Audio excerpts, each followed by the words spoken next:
सदर अस्पताल से आई ये तस्वीर स्वास्थ्य व्यवस्था पर सवाल खड़े कर रही है। इमरजेंसी वार्ड में बिजली गुल हुई तो मरीजों के इलाज के लिए मोबाइल की टॉर्च का सहारा लेना पड़ा। मामला सामने आने के बाद जिला प्रशासन ने संज्ञान लिया है और डीएम ने जांच कमेटी गठित कर दी है। ये तस्वीर किसी अंधेरी गली का नहीं, सासाराम सदर अस्पताल के इमरजेंसी वार्ड की है, जहां मरीज का इलाज चल रहा था। लेकिन अचानक बिजली गुल हुई तो डॉक्टरों और स्वास्थ्य कर्मियों को मोबाइल की टॉर्च की रोशनी का सहारा लेना पड़ा। कुछ पल के लिए ही सही, लेकिन अस्पताल के इमरजेंसी वार्ड में अंधेरा छाने की इस तस्वीर ने कई सवाल खड़े कर दिए हैं। खास बात यह है कि अस्पताल परिसर में बने मॉडल हॉस्पिटल के लिए अलग जनरेटर की व्यवस्था है, जबकि इमरजेंसी में इन्वर्टर बैकअप भी मौजूद है। हालांकि अस्पताल प्रशासन का कहना है कि बिजली कुछ ही क्षण बाधित रही और बाद में आपूर्ति बहाल कर दी गई, लेकिन मामला अब जिला प्रशासन तक पहुंच चुका है। डीएम ने जांच कमेटी गठित की है। जांच रिपोर्ट के आधार पर लापरवाही सामने आने पर जिम्मेदार लोगों पर कार्रवाई की जाएगी। सवाल सिर्फ कुछ पल के अंधेरे का नहीं, सवाल ये है कि आखिर इमरजेंसी वार्ड में बिजली जाने की स्थिति में बैकअप सिस्टम कितने तैयार और भरोसेमंद है। मुजफ्फरपुर में थाने के सामने तेज रफ्तार स्कॉर्पियो ने ऐसा कहर बरपाया कि मौके पर चीख पुकार मच गई। अनियंत्रित स्कॉर्पियो ने 3 लोगों को रौंद दिया। हादसे में बीएमपी जवान की मौके पर ही मौत हो गई, जबकि एसआई समेत 2 लोग गंभीर रूप से घायल हो गए। मुजफ्फरपुर के मोतीपुर थाना के मुख्य द्वार के पास शनिवार को एक अनियंत्रित स्कॉर्पियो ने 3 लोगों को अपनी चपेट में ले लिया। हादसे में मोतीपुर थाने में तैनात बीएमपी जवान की मौके पर ही मौत हो गई, जबकि थाने के एसआई धर्मेंद्र कुमार और स्थानीय दुकानदार गंभीर रूप से घायल हो गए। बताया जाता है कि दोनों पुलिसकर्मी सब्जी खरीदने के लिए बाजार जा रहे थे, तभी तेज रफ्तार स्कॉर्पियो बेकाबू हुई और तीनों को रौंदते हुए निकल गई। हादसे के बाद मौके पर अफरा तफरी मच गई। पुलिस ने पहुंचकर घायलों को अस्पताल भेजा, जहां दोनों का इलाज जारी है। मृतक बीएमपी जवान के शव को पोस्टमार्टम के लिए एसकेएमसीएच भेजा गया है। वहीं पुलिस ने कार्रवाई करते हुए स्कॉर्पियो चालक को गिरफ्तार कर दिया। अब पुलिस हादसे की पूरी वजह और वाहन के अनियंत्रित होने के कारणों की जांच में जुटी है। थाने के ठीक सामने हुए इस हादसे ने सड़क सुरक्षा और तेज रफ्तार पर एक बार फिर सवाल खड़े कर दिए हैं।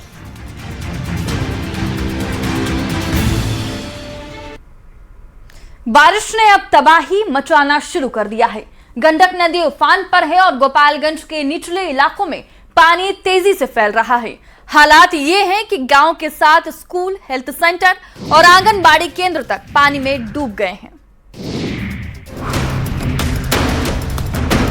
नेपाल में लगातार हो रही बारिश का असर अब बिहार में दिखने लगा है। गंडक नदी उफान पर है और गोपालगंज के निचले इलाकों में पानी तेजी से फैलता जा रहा है। हालात ये है कि गांव के साथ स्कूल, हेल्थ सेंटर और आंगनबाड़ी केंद्र तक पानी में डूब गया है। वहीं करीब 2 दर्जन गांव का सड़क संपर्क भी टूट गया है। ऊपर से आसमान बरस रहा है, नीचे गंडक अपना रौद्र रूप दिखा रही है और इनके बीच फंसी है गोपालगंज के दियारा इलाके की जिंदगी। गंडक का पानी अब गांव में घुस चुका है। सदर प्रखंड के रामनगर मेहंदिया, जिगरी टोला, खाप मकसूदपुर, कमल चौधरी टोला, रामपुर टेंगराही और राजवाही समेत कई गांव पानी से घिर गए हैं। मांझा प्रखंड का नेमुइया गांव भी गंडक के पानी की चपेट में है। स्कूल डूब गए, आंगनबाड़ी केंद्र डूब गए, हेल्थ सेंटर और +2 विद्यालय तक पानी में समा गए। वहीं करीब 2 दर्जन गांव का सड़क संपर्क जिला और प्रखंड मुख्यालय से टूट चुका है। नेपाल में लगातार हो रही बारिश का असर अब मुजफ्फरपुर में साफ दिखाई दे रहा है। बागमती समेत कई नदियां उफान पर है।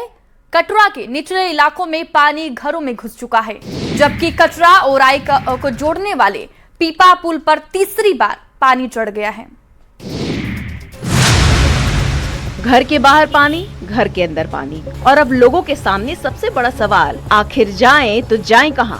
मुजफ्फरपुर के कटरा प्रखंड के बररी पंचायत में बाढ़ का पानी दर्जनों घरों में घुस चुका है। कहीं आंगन डूब चुका है तो कहीं चूल्हा चौका तक पानी में समा गया।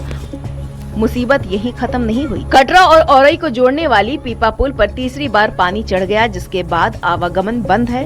पुल बंद होने से करीब 14 पंचायतों के लोगों को अब 60 से 70 किलोमीटर तक का अतिरिक्त चक्कर लगाना पड़ रहा है। रेवा घाट, औरई, कटरा और गाय घाट में बाढ़ का खतरा मंडरा रहा है, तो पारू और सरैया में नारायणी गंडक का बढ़ता जलस्तर भी चिंता बढ़ा रहा है। ग्रामीणों का कहना है कि पानी इसी तरह बढ़ा तो उन्हें घर का सामान समेटकर ऊंचे स्थानों पर जाना पड़ेगा कि बारिश के बाद नदियों का बढ़ता जलस्तर अब मुजफ्फरपुर के लिए बड़ी चुनौती बन गया है। मुंगेर में पशु तस्करी के खिलाफ हुई कार्रवाई ने पुलिस महकमे को ही सवालों के घेरे में ला दिया है। 35 भैंसों से लदा ट्रक पकड़ा गया, जिसमें 4 भैंसों की मौत हो चुकी थी। लेकिन जांच आगे बढ़ी तो कथित लाइनर के मोबाइल से पुलिसकर्मियों से सांठ-गांठ के सुराग मिलने का दावा हुआ।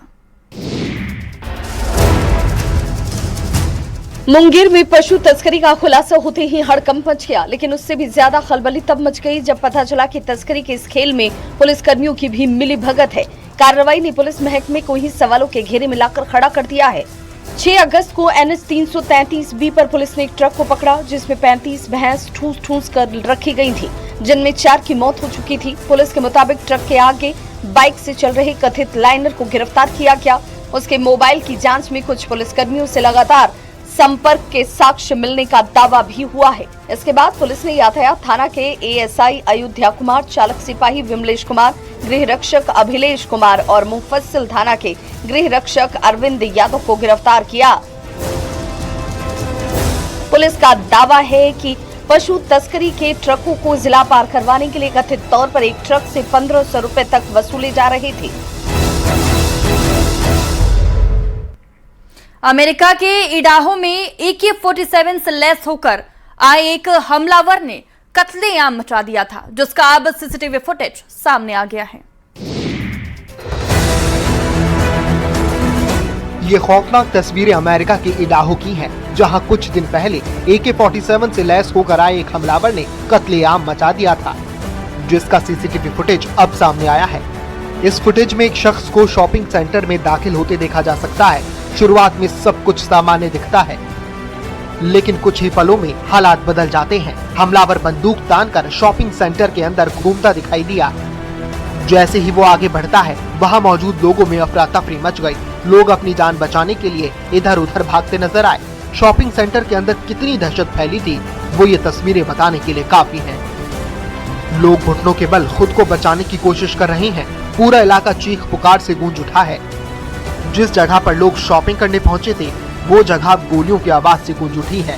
24 साल के चॉड विलियम्स ने इस हमले को अंजाम दिया। उसने दनादन फायरिंग कर दी, जिसमें 3 लोगों की जान चली गई थी। बेतिया में नेपाल बॉर्डर पर SSB जवानों पर हमले के बाद बढ़े गतिरोध को दूर करने की पहल शुरू कर दी है। सुस्ता सीमा पर शांति और आपसी समन्वय को लेकर भारत और नेपाल के सुरक्षा अधिकारियों की अहम बैठक हुई। वहीं गंडक का जलस्तर बढ़ने और इलाके में पानी भरने के बावजूद SSB जवान लगातार बॉर्डर पर गश्त कर रहे हैं।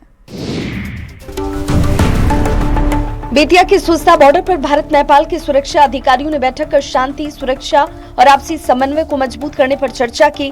65वीं वाहिनी SSB के कमांडेंट के नेतृत्व में हुई बैठक में नेपाल की तरफ सुस्ता क्षेत्र में स्थानीय लोगों की तरफ से JCB और सैंडबैग से तटबंध मजबूत किए जाने की जानकारी साझा की गई। नेपाल APF के SP ने भरोसा दिलाया कि स्टेट्स का उल्लंघन नहीं किया जाएगा और सीमा पर शांति बनाए रखने में नेपाल APF सहयोग करता रहेगा। वहीं SSB कमांडेंट ने भी दोनों देशों के सुरक्षा बलों के बीच नियमित संवाद और बेहतर समन्वय को सीमा पर शांति की सबसे बड़ी ताकत बताया। उधर गंडक का जलस्तर बढ़ने से बॉर्डर इलाका पानी से लबालब है, लेकिन मुश्किल हालात के बावजूद SSB जवानों की गश्त लगातार जारी है। यानी तनाव के बाद अब बॉर्डर पर टकराव नहीं, तालमेल और संवाद के जरिए हालात सामान्य किए जाएंगे। ऐसा करने की कोशिश इस वक्त तेज हो चुकी है। अजमेर की पुष्कर घाटी में इश्क ऐसा परवान चढ़ा कि ट्रैफिक नियम और सुरक्षा दोनों हवा में उड़ गए। पीछे चल रहे एक वाहन सवार ने पूरा नजारा कैमरे में कैद कर लिया और अब वीडियो सोशल मीडिया पर वायरल है। खुल्लम खुल्ला प्यार करेंगे हम दोनों, इस दुनिया से नहीं डरेंगे हम दोनों। शायद ये गाना इन इश्कजादों ने कुछ ज्यादा ही सीरियसली ले लिया, क्योंकि अजमेर की पुष्कर घाटी में इश्क ऐसा परवान चढ़ा कि ट्रैफिक नियम और सुरक्षा दोनों हवा में उड़ गए। पीछे चल रहे एक वाहन सवार ने पूरा नजारा कैमरे में कैद कर लिया और अब वीडियो सोशल मीडिया पर वायरल है। वीडियो में युवक चलती बाइक की पेट्रोल टंकी पर अपनी प्रेमिका को बैठाकर घाटी के घुमावदार रास्ते पर बाइक दौड़ाता नजर आ रहा है।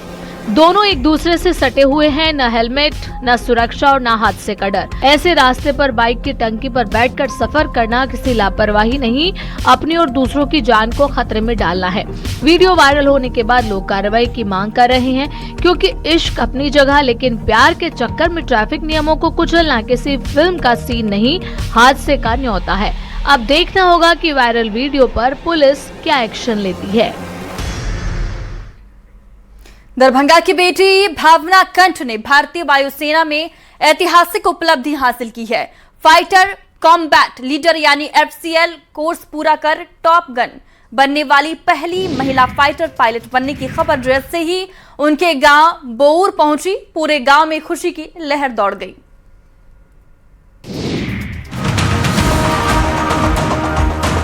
दरभंगा से करीब 90 किलोमीटर दूर बऊर गांव की बेटी भावना कंठ ने भारतीय वायुसेना के प्रतिष्ठित फाइटर कॉम्बैट लीडर यानी FCL कोर्स को पूरा कर इतिहास रच दिया है। भावना के टॉप गन बनने की खबर जैसे ही गांव पहुंची, रिश्तेदारों और ग्रामीणों के चेहरे खुशी से खिल उठे। ग्रामीणों का कहना है कि सुदूर गांव से निकलकर भावना ने आसमान की ऊंचाइयों तक पहुंचकर सिर्फ अपने परिवार का ही नहीं बल्कि पूरे मिथिलांचल और बिहार का नाम रोशन किया है। भावना की इस उपलब्धि पर गांव में खुशी का माहौल है, तो लोग दूसरी बेटियों के उज्जवल भविष्य की कामना भी कर रहे हैं। एक ऐसी बेटी जिसने गांव की पगडंडियों से निकलकर आसमान में अपनी पहचान बनाई और अब देश की बेटियों के लिए नई मिसाल बन गई है। सिर्फ लड़कियां ही नहीं बल्कि हर कोई उन्हें अपनी प्रेरणा के रूप में देख रहा है। भावना कंठ की कामयाबी ने बऊर गांव को गर्व से भर दिया है।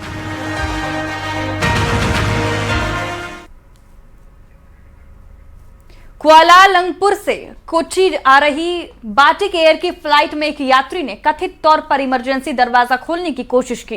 दरवाजा नहीं खुला तो आरोपी है कि यात्री ने विमान की विंडो का पैनल ही तोड़ दिया। 30,000 फीट की ऊंचाई, नीचे जमीन नहीं, चारों तरफ सिर्फ आसमान, और तभी विमान के अंदर मच गई ऐसी अफरा तफरी कि यात्रियों की चीख निकल गई। कुआलालंपुर से कोच्चि आ रही बाटिक एयर की फ्लाइट में एक यात्री ने कथित तौर पर इमरजेंसी दरवाजा खोलने की कोशिश की। दरवाजा नहीं खुला तो आरोप है कि यात्री ने विमान की विंडो का पैनल ही तोड़ दिया। इसके बाद फ्लाइट के अंदर हड़कंप मच गया। कई यात्री अपनी सीट से उठ खड़े हुए, चीख पुकार शुरू हो गई और हर किसी के मन में बस एक ही डर था, कहीं कोई बड़ा हादसा न हो जाए। लेकिन इसी दौरान कुछ यात्रियों ने जबरदस्त हिम्मत दिखाई। क्रू मेंबर्स के साथ मिलकर उन्होंने आरोपी यात्री को काबू में कर लिया और तब तक पकड़े रखा जब तक विमान कोच्चि एयरपोर्ट पर सुरक्षित लैंड नहीं कर गया। लैंडिंग के बाद CISF ने आरोपी को हिरासत में लिया और उसे पुलिस के हवाले कर दिया। फिलहाल मामले की जांच जारी है। 30,000 फीट की ऊंचाई, नीचे जमीन नहीं, चारों तरफ सिर्फ आसमान, और तभी विमान के अंदर मच गई ऐसी अफरा तफरी की यात्रियों की चीख निकल गई। कुआलालंपुर तो अब बढ़ेंगे खबरों में आगे, तो सहरसा से बाढ़ की ऐसी तस्वीर सामने आई है जो सरकारी इंतजामों पर सवाल खड़े करती है। महेश्वरी के कुंदा पंचायत का वार्ड नंबर 4 बाढ़ के पानी में डूबा है। इसी बीच प्रसव पीड़ा से कराह रही गर्भवती महिला को अस्पताल पहुंचाने के लिए परिजनों को चारपाई का सहारा लेना पड़ा, क्योंकि बाढ़ के पानी के बीच एम्बुलेंस गांव तक नहीं पहुंच सकी। सहरसा से आई ये तस्वीर सिर्फ बाढ़ की नहीं बल्कि उस बेबसी की कहानी है जहां जिंदगी बचाने के लिए एम्बुलेंस नहीं, चारपाई का सहारा लेना पड़ा।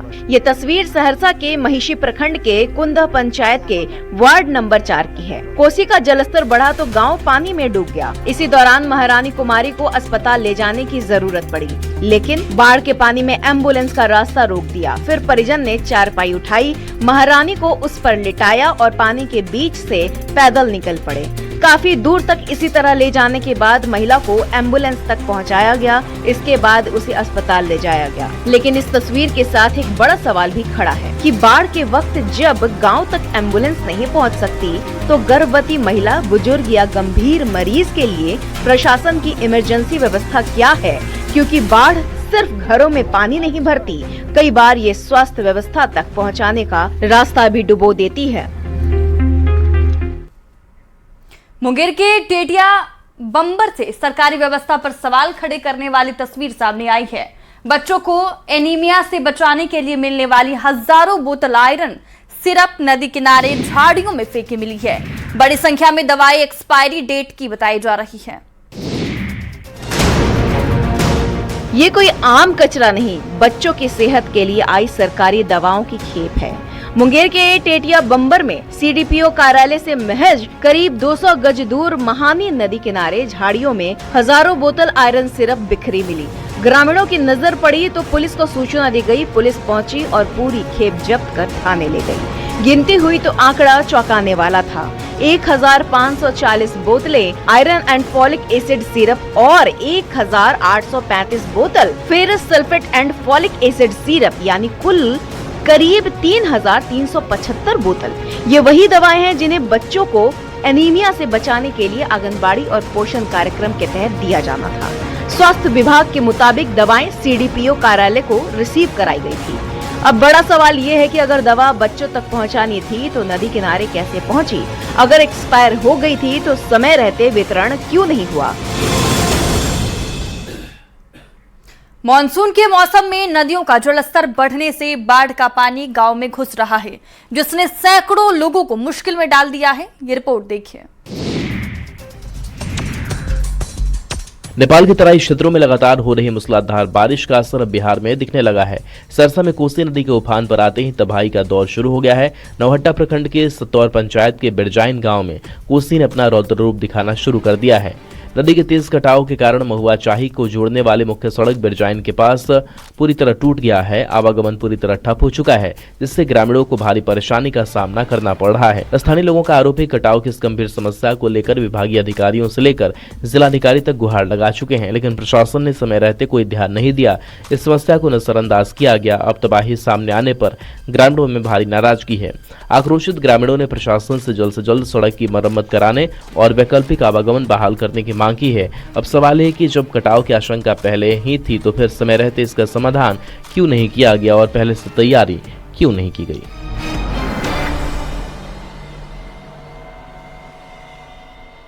अक्सर छोटे बच्चे स्कूल का नाम सुनते ही आनाकानी करने लगते हैं और जाने से कतराने लगते हैं, लेकिन शेखपुरा का एक ऐसा स्कूल है जिसमें बच्चे खुशी खुशी दौड़ते चले आते हैं। ये रिपोर्ट देखिए। शेखपुरा में एक ऐसा सरकारी स्कूल है जहां बच्चे पढ़ने के लिए किसी मजबूरी में नहीं बल्कि बेहद खुशी खुशी खींचे चले आते हैं। पहली नजर में आपको लगेगा कि यह कोई रेलवे स्टेशन पर खड़ी ट्रेन है, लेकिन यह अभ्यास मध्य विद्यालय का अनोखा क्लासरूम है। स्कूल की इस रचनात्मक पहल ने हर किसी का ध्यान अपनी ओर खींचा है। सिर्फ बाहर से नहीं, क्लासरूम के अंदर की दीवारें भी बोलती है। चित्र और शैक्षणिक सामग्रियों के जरिए यहाँ बच्चे खेल खेल में कई महत्वपूर्ण बातें सीख रहे हैं। इस अनोखी पहल से बच्चों में पढ़ाई के प्रति रुचि कई गुना बढ़ गई है। जब से क्लासरूम को रेलगाड़ी का रूप दिया गया है, बच्चे स्कूल आने के लिए बेहद उत्साहित रहते हैं। पढ़ाई अब उनके लिए बोझ नहीं, एक मजेदार खेल बन चुकी है। स्कूल में केवल आकर्षक लुक ही नहीं बल्कि अच्छी पढ़ाई, सख्त अनुशासन और बेहतर माहौल की ही इस स्कूल की असली पहचान बन चुका है। शिक्षक भी रचनात्मक तरीके से पढ़ाकर बच्चों के संपूर्ण विकास पर विशेष ध्यान दे रहे हैं। अभ्यास मध्य विद्यालय की यह पहल साबित करती है कि अगर सोच कुछ करने की हो तो शिक्षा का स्तर और बच्चों का भविष्य दोनों को नई दिशा दी जा सकती है। सावन का पवित्र महीना चल रहा है, ऐसे में शिव भक्त कांवर लेकर बाबा के दरबार में पहुंच रहे हैं। पिता पुत्र के पवित्र मिलन के उद्देश्य से कांवरियों का जत्था बाबा वैद्यनाथ के धाम की ओर आगे बढ़ रहा है। कौन है ये पिता पुत्र जिनका मिलन होगा? ये रिपोर्ट देखिए। किसी ने कांवड़ में जल उठाया तो किसी ने मन्नत का भार, लेकिन गाजीपुर के इन शिव भक्तों ने एक पिता और पुत्र के पवित्र मिलन की भावना को ही अपनी यात्रा बना लिया है। कंधे बदलते रहे, रास्ते बदलते रहे, लेकिन आस्था एक ही रही। गणपति बप्पा को लेकर बाबा बैद्यनाथ के दरबार तक पहुंचना। उत्तर प्रदेश के गाजीपुर से करीब 40 से 45 शिव भक्तों का जत्था भगवान गणेश की विशाल प्रतिमा को पालकी पर विराजमान कर बाबा धाम की ओर बढ़ रहा है। मुंगेर के कच्चे कांवरिया पथ पर कंधों पर बप्पा की विशाल प्रतिमा लेकर हर हर महादेव के जयकारे लगाते हुए हर किसी का ध्यान अपनी ओर खींच रहे हैं। भक्तों का कहना है कि गणेश जी महादेव के पुत्र हैं, इसलिए वे एक बेटे को उसके पिता से मिलाने के लिए सैकड़ों किलोमीटर की यह कठिन यात्रा तय कर रहे हैं। एक समय में 13 कांवरिया अपने कंधों पर पालकी को उठाकर आगे बढ़ते हैं और थकान होने पर दूसरे साथी उनकी जगह ले लेते हैं। रास्ते से गुजरने वाला हर श्रद्धालु इस अनोखी भक्ति को देखकर श्रद्धा से सिर झुका रहा है। भक्ति और समर्पण की यह यात्रा साबित करती है कि जहां टूट श्रद्धा हो वहां हर मुश्किल रास्ता आसान हो जाता है। मॉनसूनी बारिश, बाढ़ और भूस्खलन के कारण जनजीवन बुरी तरह प्रभावित है। पड़ोसी देश में भी कुदरत का कहर बरप रहा है, लेकिन भारत भी उससे अछूता नहीं है। यहाँ की नदियां भी उफान पर है। कई इलाकों में भारी तबाही देखने को मिल रही है। ये रिपोर्ट देखिए। बारिश तो पड़ोसी देश नेपाल में हो रही है, लेकिन इस मूसलाधार बारिश ने मोतिहारी के लोगों की मुश्किलें एक बार फिर से बढ़ा दी हैं। गंडक, बूढ़ी गंडक और तियर नदी का जलस्तर लगातार बढ़ने से इलाके में बाढ़ जैसे हालात पैदा हो गए हैं। नदियां अपना रौद्र रूप दिखा रही हैं। नदी का उफान अब मैदानी इलाकों की तरफ तेजी से रुख कर रहा है। जैसे जैसे नदियों का जलस्तर बढ़ रहा है, वैसे वैसे आसपास के लोगों की चिंताएं बढ़ गई है। बूढ़ी गंडक के रौद्र रूप ने खेतों को जलमग्न कर दिया है, जिससे किसानों की महीनों की मेहनत और लहलहाती फसलें पानी में डूबकर पूरी तरह बर्बाद हो रही हैं। नदियों का जलस्तर हर घंटे चढ़ रहा है, जिससे तटीय और मैदानी क्षेत्रों के ग्रामीण खौफ के साए में जीने को मजबूर है।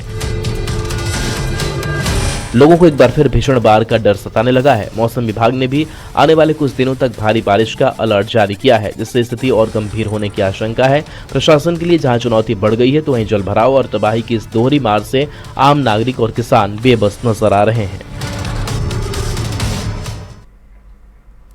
मुंगेर से एक ऐसी तस्वीर सामने आई है जो चीख चीख कर कह रही है कि अगर मन में आस्था और श्रद्धा है तो कोई भी परेशानी बड़ी नहीं होती। ये रिपोर्ट देखिए। मन में अटूट आस्था और बाबा बैद्यनाथ के दर्शन की चाहत हो तो कोई भी मुश्किल मंजिल तक पहुंचने से नहीं रोक सकती। मुंगेर के कच्चे कांवरिया पथ पर भक्ति और हौसले की एक ऐसी मिसाल देखने को मिली जिसने हर किसी को भावुक कर दिया। पटना के नौबतपुर के रहने वाले मनोज कुमार दोनों पैरों से दिव्यांग हैं। वे बिना किसी साधन के अपने दोनों हाथों के सहारे पैदल ही बाबा धाम की कठिन यात्रा पर निकले हैं। मनोज अपने दोनों हाथों और पैरों के सहारे धीरे धीरे कदम बढ़ाते हुए बाबा धाम की ओर जा रहे हैं। 3 साल की उम्र में पोलियो का शिकार हुए मनोज ने कभी अपनी लाचारी को आड़े नहीं आने दिया। वे पिछले 2 सालों से लगातार इसी तरह बाबा के दरबार हाजिरी लगाने पहुँच रहे हैं। कच्चे और कठिन रास्ते पर हाथों के बल चलते मनोज को देखकर हर श्रद्धालु ठहर जाता है और उनके जज्बे को सलाम करता है। मनोज का कहना है कि बाबा की भक्ति ही उन्हें हर दर्द को भूलकर आगे बढ़ने की ताकत देती है। दिव्यांग मनोज की ये यात्रा संदेश देती है कि मंजिल तक पहुंचने के लिए पैरों की नहीं बल्कि अटूट विश्वास और बुलंद हौसले की जरूरत होती है। देश का हाल ऐसा है कि कोई भी शहर महज 2 घंटे की बारिश नहीं झेल पाता। बारिश के बाद हालात ऐसे हो जाते हैं मानो यहाँ कभी सड़क थी ही नहीं। सड़कों पर पानी का अतिक्रमण हो गया है। जमशेदपुर में महज कुछ घंटों की बारिश ने नगर निगम की पोल खोल दी है। सरकार और प्रशासन के स्वच्छता अभियान और नगर निगम के दावे धरे के धरे रह गए। कुछ घंटों की बारिश ने ऐसी धज्जियां उड़ाई कि पानी सड़कों पर भरते ही पौष इलाके गंदे नालों में तब्दील हो गए। जिले के उपायुक्त कार्यालय गोल चक्कर का नजारा ऐसा है मानो सड़क है ही नहीं, हर तरफ केवल नदी बह रही हो। पिछले 2 घंटे की मूसलाधार बारिश ने साक्षी को मानगू से जोड़ने वाला छोटा पुल पूरी तरह से पानी में डूब चुका है। जल भराव के कारण कई गाड़ियां बीच सड़क पर बंद पड़ गई तो मासूम स्कूली बच्चे पानी में तैरते हुए जाने को मजबूर है। जल जमाव ऐसा है कि सड़क पर गाड़ियों की जगह नाव चलाई जाए, लेकिन जिला प्रशासन आंख मूंद कर बैठा है। हाल ही में हुए नगर निगम चुनाव के बाद बानगो के लोगों को आस बंधी थी कि जल जमाव की इस सबसे बड़ी समस्या से निजात मिलेगी, लेकिन हालात जस के तस बने हुए हैं। रोज रोज की मुसीबत से तंग आ चुके स्थानीय लोगों का गुस्सा फूट पड़ा है। निराश जनता क्षेत्र के विधायक, सांसद और मेयर के खिलाफ जमकर आक्रोश जता रही है।